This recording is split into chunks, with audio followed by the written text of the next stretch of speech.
People hate to polish, but they also hate to put the first scratch on a new watch. I'm starting to think there's a market for factory scratched, scuffed, and dented watches.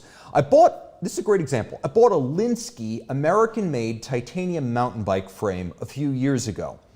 And I specified this pre-bastardized industrial mill finish they do so that I could just rip with it off-road with no qualms about devastating it in crashes and rubbing it up against trees and roots and all sorts of things that hit your bike when you're on the trail. So they actually thought about this in the bike world on these expensive boutique frames. I feel like there's a place for pre-bastardized elite watches that you can just take out of the box, denude of the stickers, and wear fearlessly.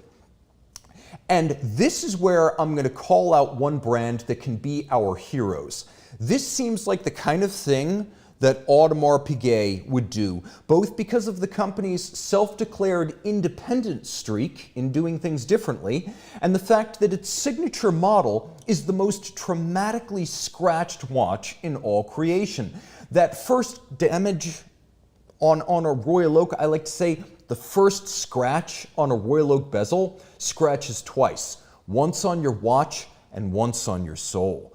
Audemars Piguet, you can save us from that grief. Here's the thing. You could even charge more for a pre-scratched and dinged and swirled and dented and even partially soiled and burnished watch.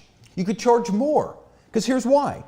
In order to make it convincingly bashed, you would have to start by applying a full factory standardized finish and then apply the equivalent of 5 to 10 years on the wrist to make it look truly weathered and not simply factory patinated.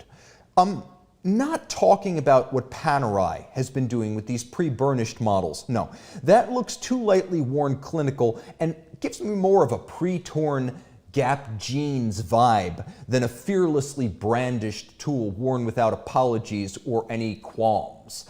No. We need the kind of random and searing marks that real life leaves on a watch.